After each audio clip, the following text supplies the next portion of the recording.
Hello, compassionate viewers, and welcome to Healthy Living. Recent studies have suggested that long-chain omega-3 fatty acids containing docosahexaenoic acid, or DHA, and eicosapentaenoic acid, or EPA, can be beneficial to adults in maintaining a healthy heart and to fetuses and young children in facilitating brain development. Thus, some consume fish or fish oil, which contain these acids. But what does science say about the physical effects of omega-3 fatty acids obtained from this animal source? Also, are these substances even needed by our bodies in the first place? On today's program, Dr. David Jenkins, Professor of Nutritional Sciences at the University of Toronto in Canada and Director of the Clinical Nutrition and Risk Factor Modification Center at Toronto's St. Michael's Hospital, shares his knowledge on these subjects. Through the years, Dr. Jenkins' research has focused mainly on using diet to prevent and treat hyperlipidemia, or high levels of lipids or fats in the bloodstream, and diabetes, and has published over 200 papers and other works on this and related topics.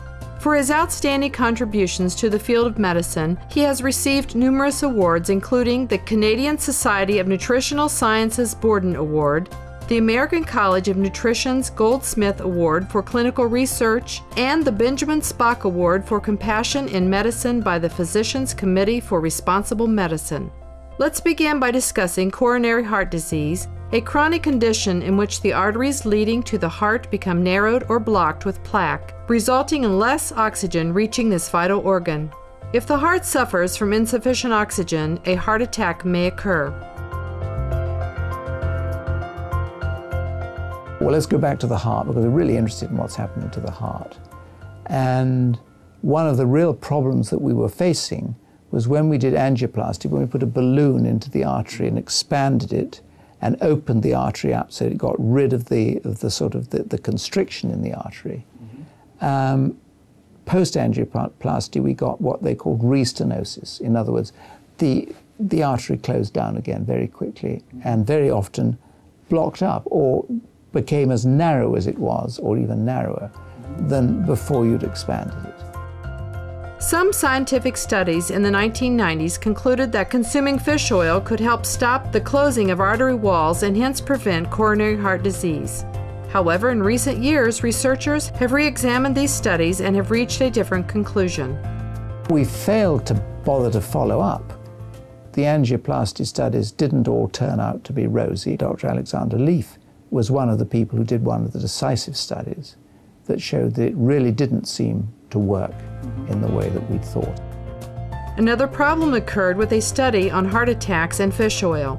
4 reports of clinical trials said that the use of fish oil prevented heart attacks. However, 5 years after the first study, those who consumed fish oil fared worse than the control group. What they didn't bother about is the DART follow-up. When the DART study was followed up, the metabolic memory, as we now would call this, even though the people were not maintaining their randomization to test or control, they ended up doing worse at 5 years. So it becomes important when you string a study out and watch what happened long term. And then the DART-2 study, the DART angina study, took place. Same personnel who'd done DART-1, which was a raging success. They looked at men with angina. When men get, chest pain, those gentlemen are more at risk for heart disease later on. So it was a very justified group to look at. And they looked at fish and fish oil. The fish oil actually did worse, and actually the fish oil was significantly worse. So more heart attacks in the men who'd had the fish oil. It is not necessary to consume fish or fish oil to obtain long-chain omega-3 fatty acids. They can instead be acquired from common plant-based food sources. For example, flaxseed and canola oil contain short-chain omega-3 fatty acids that can be converted by the body into the long-chain type for EPA. There is less evidence for DHA synthesis, but if significant amounts are required, they can be obtained from algal sources. But there are a lot of supplements now, like nuts and soy.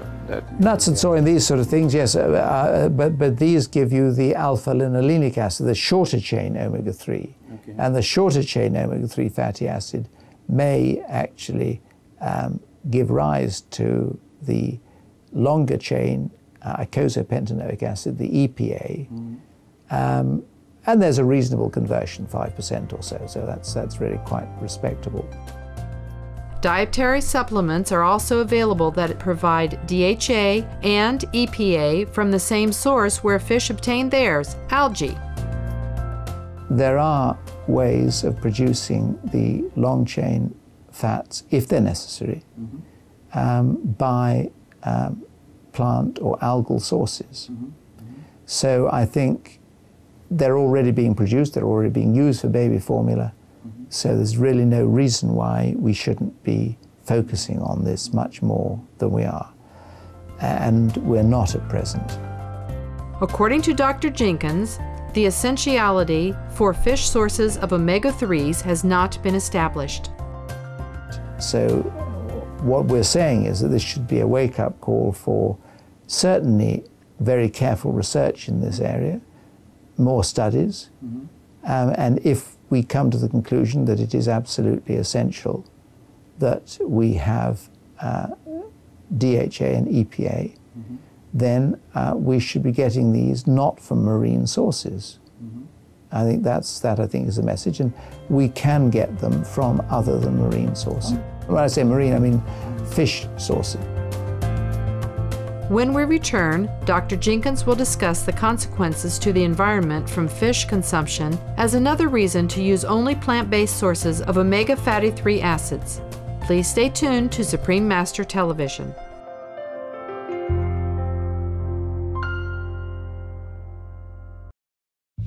Welcome back to Healthy Living and our discussion of long-chain omega-3 fatty acids, including docosahexaenoic acid, or DHA, and eicosapentaenoic acid, or EPA.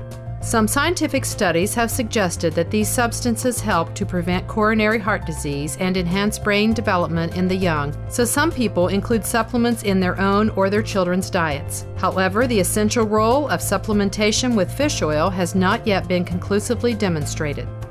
Dr. David Jenkins, Professor of Nutritional Sciences at the University of Toronto in Canada and Director of the Clinical Nutrition and Risk Factor Modification Center at Toronto St. Michael's Hospital, is an expert on diet and has examined the research evidence on omega-3 fatty acids. Dr. Jenkins suggests that if these acids are to be part of one's diet, one should derive them from non-fish sources such as dietary supplements that synthesize the acids from algae.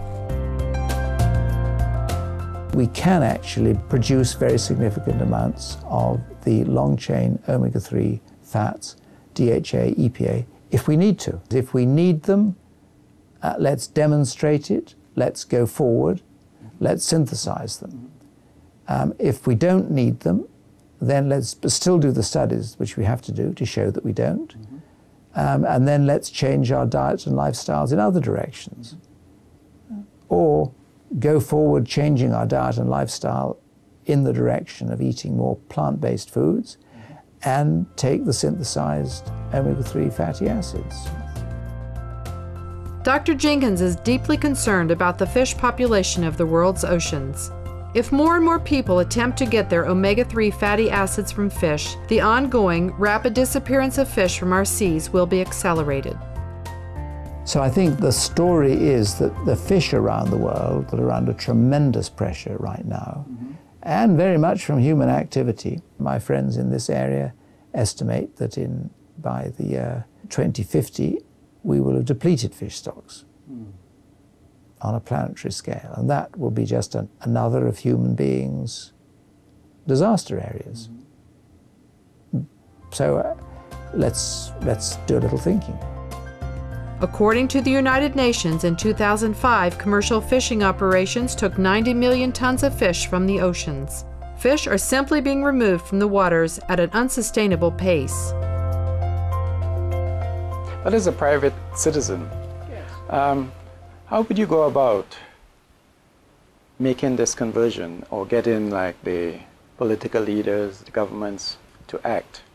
There are other ways we can find omega-3 fatty acids. We don't have to deplete the seas of the stock. Right. So I think the way an individual, a private citizen can get involved is to debate. I think that's important. I mean, if we debate amongst ourselves and challenge each other with the question, I think that's the beginning. Most of the changes that we've had that have taken place, most of the societal changes, have had to come with debate. And I think that's appropriate. Besides the devastating environmental impact of the fishing industry on marine ecologies, consuming fish and fish products also has a damaging effect on human health. For example, a study published in the American Journal of Epidemiology in 2008 revealed that among pregnant Danish women who consumed fatty fish, those with the highest intake had 50% higher levels of polychlorinated biphenyls, or PCBs, in their blood plasma compared to those with the lowest intake. Polychlorinated biphenyls are highly toxic and known to cause cancer. Production of this chemical is banned in Japan, the United Kingdom, and many other nations. The study also found that the higher the amount of fatty fish consumed, the lower the birth weight of the infant. Finally, researchers have learned that the best way to keep our hearts healthy is to adopt a plant-based or vegan diet.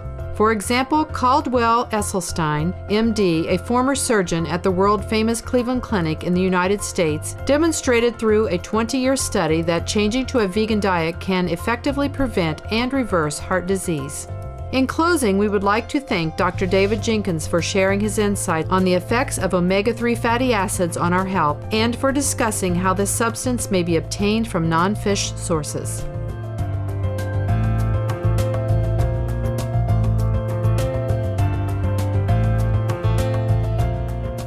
Thank you for joining us on today's episode of Healthy Living. Please stay with us for science and spirituality following noteworthy news. May the world be at peace.